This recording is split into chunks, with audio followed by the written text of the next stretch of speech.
bandeko tobanga mokili oyo, tobanga mokili oyo, la famille. Nazotela bino témoignage ya mama Shagi Shaufa o azalaka mwasi ya papa Wemba. Boyoka makambo asala na vie ya bato, makambo asala na vie ya bato. Avant na tela bino il faut na nga mono na loba, il faut na nga moko na loba po na okipasi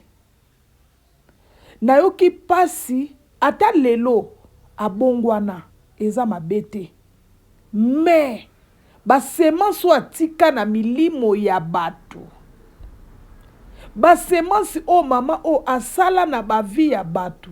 Lelo yo yambi Yesu comme Seigneur et Sauveur, lelo yo bongwani sope ko bongwa mango eza ya solo soki pe lokuta. En tout cas nga na otrasi sous ba témoignage te, ba témoignage belé o ezoleka na ba église eza ba makiona.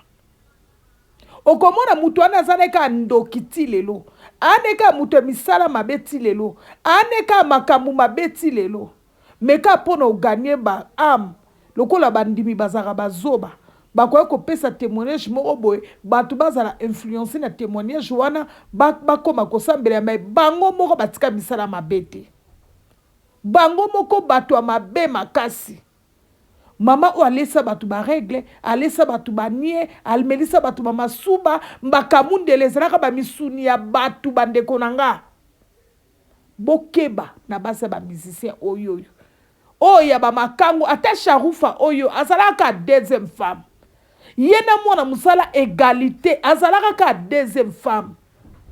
Moi si ya papa Wemba ndaku. Ti papa Wemba kufi eza Amazon. Ezaki ka toujours maman Amazon. Sharufa o mama na biso akota banda ko ebele kapwa luka akwesa mutu ya mama Amazon. Mais mama wana pe abata maki pe na ndenga famille na ye. Yango ka ba même histoire ya mwana musala. Mwana musala tango toloba na bino ke aliesa kofi liesa botaka biso tembe. Ba témoignage oyoyo.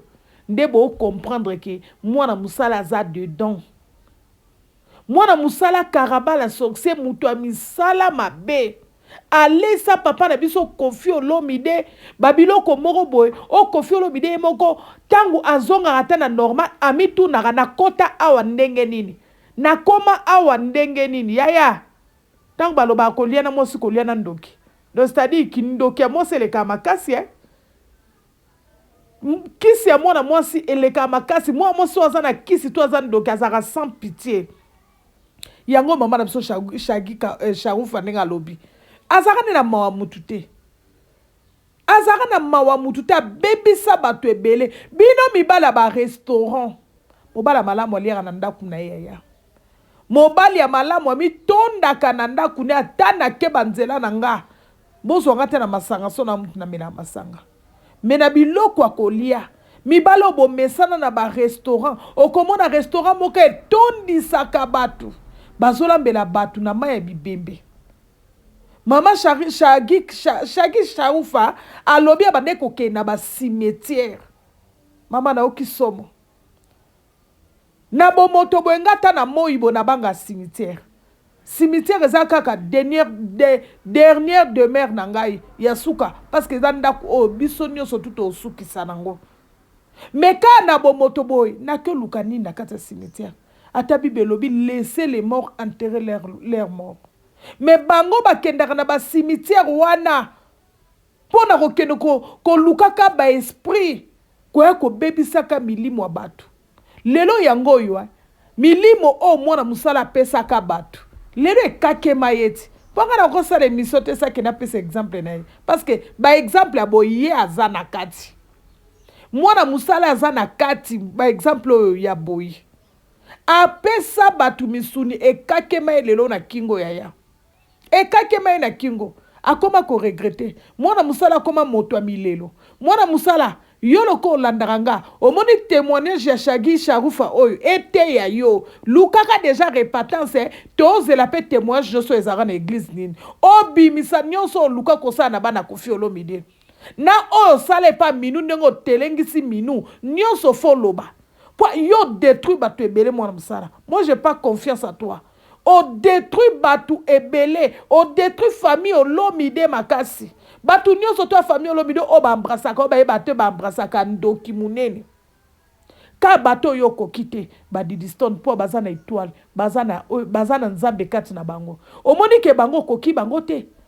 Okoki bango te. Ata kisi nyonso to telaka kofi na biliesa liesa nyonso to lesaka kofi ai na bana na etala lelo retour à l'espérité de komo zongela yo. Kofi lelo komo yemba bana na ye. Kofi lelo komo luka bana na ye. Bande ko bokeba. Batu nyonso to ba welelaka. Basuka amabe. Mama Shagi Sharufa akanisa ki nyonso to rosala na papa Wemba. Papa Wemba roboya Amazon te. Aboya pa Amazon te. Aboya rape Amazon te. Okenda kokota banganga obota pena mobali yango te. Yango moni, yango ba célébrité oyo ya tokende kana ba vie malembe. Koluka kaba yo kangaka na za mwasi ya. Tala soro esukisa mama oyo. Yango na oloba ngata témoignage ne na za confiance na ngote. Muto asala makama bebere bona mokili mama oyo. Pardon na nga na confiance no te mama. Na ape na confiance a témoignage na ote.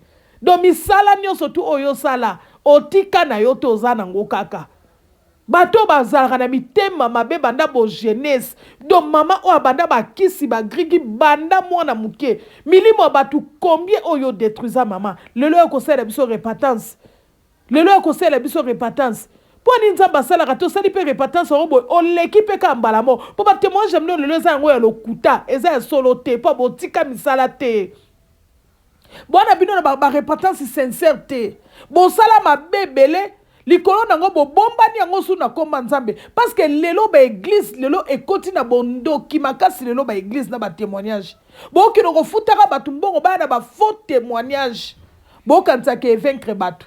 Biso moto ebi ke bo sidi sino misala mabete. Mama Shagi Sharufa bantourage na yo opena baza proche na yo so ba eko témoigner motema mabe otikate. Otikate. Nzambe wana zaka ya mbebo. Ya maloba kaka boyo kokosaka batu ko influencer batu. Ok obongwana na yo te ozaka amuta ba gris. Bondoki yango botikela descendance c'est pas mwana musala ti. Mwana musala iyo asali bondoki ndenge ni na famille Koffi Olomide. Ezwaka ba rifina gbape bondoki mwana musala. Ok rifina gbape mo pa muta misala mabe. Mais bondoki mwana musala e domina ye. Ezo ba rifina gbape ezwa famille Olomide nyonso minu ekomisa elela ya. Minu ye mokazana nu mutu a malchance. Moi ça malchance ana lumière te. Akutani suna mwana musala. Odo kaka nenga embrassa mwana musala yiba moi étoile mukie azaka nango. Tala lelo minu ndenge asili. Tala minu lelo ndenge asili. Pona nini? Ozolia na mama ndoki soi-disant. Est-ce que boy na bino pendia ya boy ya buchafu yo ko benge mama? Mutu aya ko détruire famille na bino. Yo bando botama banda didisto na botama ti lelo botikala komona na leki na yo te. Bo occasion yango yo ko luka bo réconcilier tant que yaya ya mwasi ozala ensemble na leki na yo. Mais mwana musala na bondokine na motema mabe bikake soki mino sa pemela didisto mino olekanga. Soki mino sa pemela didisto mino akobonga.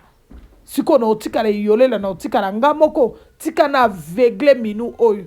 Akoma na ngambo nanga.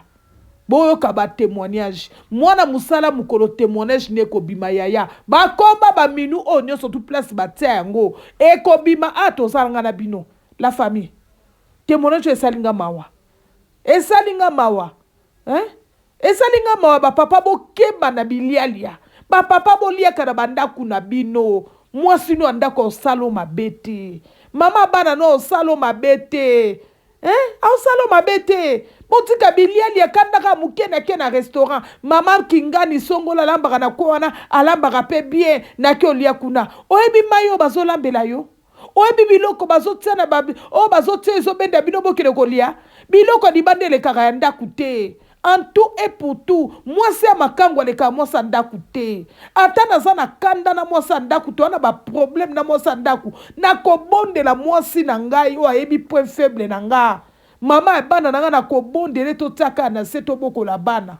Yozo ke no kolanda moi sa makango. Ce sont des voleuses. wana ba miyibi azolingo na voix normale ta koti bikota kota po bosana mwasi no ndako babiloko ete ya bino mibalo botalaka libanda mibalo boliaka libanda témoignage ya mama Shagi Sharufa ete ya bino malgré ye moka bongwami na ete po nga nazalanga convaincu te ke mama wa bongwama témoignage eza solo na misala oya sala ti lelo anepeka mutu ya misala bango ba mitema mona mwana musala ba mitema likundu lokwa na mwana musala kobonga mama ko eza wana te la famille nazotikela bino bolanda vraiment témoin du début à la fin s'il vous plaît ceux qui n'ont pas s'abonner à te s'abonner massivement quand on a une opération d'ICA bon hésitez à partager autant lui partager s'il vous plaît la famille na tikeli bino bo landa témoignage ba commentaire na bino to écouter la prochaine émission des brochettes. OK. Et j'avais entendu que vous disiez que la nourriture que vous serviez, c'était pas seulement une nourriture ordinaire. Il y avait des choses aussi qui étaient mises dedans. Oui, surtout des brochettes. Des brochettes. Ça avait un goût céleste. Les gens ils viennent du Canada. Je vais seulement aller manger des brochettes. Des viandes qui dorment entre les jambes.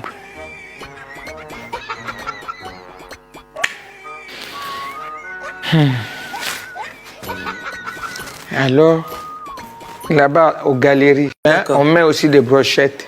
OK. Les journalistes ont mangé, ils ont commencé à faire la pub. Les noms étaient donnés déjà. Bon, on ne peut pas dire que vive à la musique, c'est long. Vive à la musique. OK. On a demandé à Papa Rochero pour le type K. Il a accepté. Et moi, je suis resté, j'ai dit non. Comme les sorties de Yoka Lokolet a foiré, ça va pas foirer. J'ai commencé à aller chercher des fétiches. J'ai pris des garçons musclés comme ça. J'ai acheté des chanvres. On était parti chez le marabout à Barumbu comme ça. Il tire les fumées. Quand il met ses mains dans la casserole comme ça, les fumées, ça va. Quand ça va aller partout, comme comme si on est en train d'asperger. Quand les gens seulement vont écouter, elle va sentir ça. Les gens vont venir à gogo. Et j'étais parti à Bandal aussi chez un papa. La papa là, il m'a donné de l'eau. Je ne sais pas si l'eau on lave les cadavres ou bien on lave quoi. Oh là là. Je suis parti la nuit là pour mettre dans tous les coins de Kinshasa. Le travail a commencé. J'ai cherché. Il y avait les féticheurs qui s'appelaient les rois mages qui sont venus de Brazzaville. De non, on nous a envoyés chez toi. Comment vous me connaissez même l'adresse? Non, c'est notre maître qui nous a envoyés. Quand il coupe seulement les feuilles de mangue comme ça devient l'argent. Il dit, bon, on va acheter de Vitalo. Moi, j'ai dit, moi, je ne bois pas ces Vitalo. Malgré j'étais musulmane, j'ai refusé. Il dit, bon, pour la récite de Vive la musique, minuit, on va se retrouver au cimetière d'Engiringir, devant Maman Poto. Moi, déjà, 23h40, je suis là. C'est seulement nous, les chrétiens, on ne respecte pas les rendez-vous pour le Seigneur.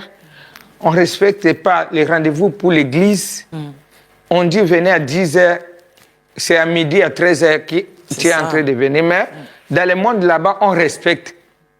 Moi, j'étais là avant. Ils viennent me trouver là. OK, on va entrer. On entre là-bas. Jusqu'à dans un cimetière comme ça, que moi-même je dois choisir. Ils invoquent, mais des autres cimetières, ils ne voient pas. Quand tu es mort en Christ, on ne te voit pas dans ces choses-là.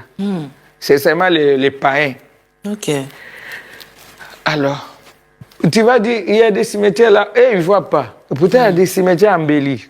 C'est après que j'ai Donc, vous étiez en train de traverser les tombes, quoi? Oui, les tombes. Oui. D'accord. Les tombes. On est arrivé dans une tombe. Il était là, ils ont invoqué il y avait des tempêtes qui est venues me bouger pour les fumer. Un bouteille de whisky Johnny Walker est sorti. De la tombe? Oui, avec la croix.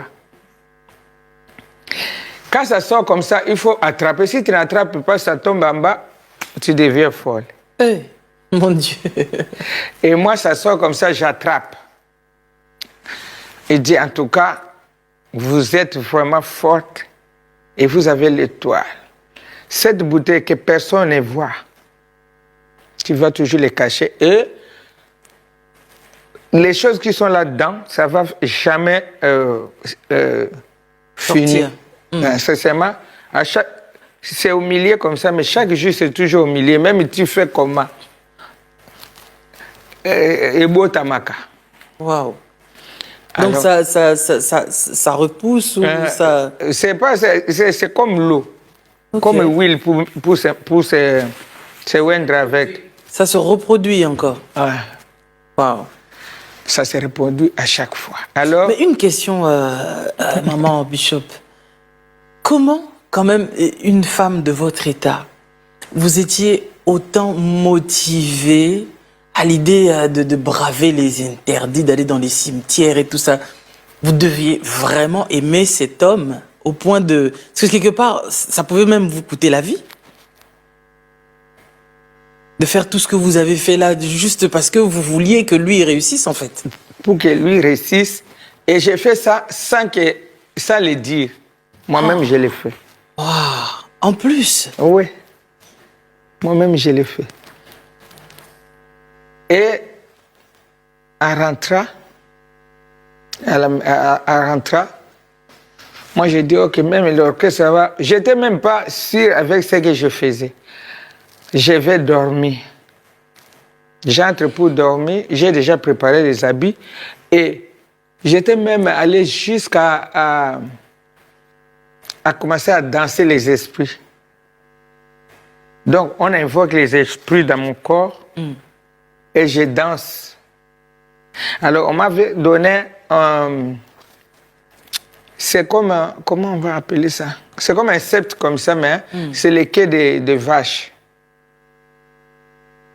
Avec des fétiches dedans. Quand tu tiens comme ça, comme les chefs coutumiers tiennent, c'est pour le pouvoir. Alors j'avais ça à la maison, on m'avait donné pour les services là, on voulait me faire une grande féticheuse, comme ma grand-mère a voulu. Alors, j'ai préparé... On vous intronise, quoi. Oui. Moi, mes copines ont préparé, les journalistes ont mangé, ils ont commencé à faire la pub, les noms. Te donner déjà. Bon, on ne peut pas dire et que vive à la musique, c'est long. Vive à la musique. OK. On a demandé à Papa Rochero pour le type K.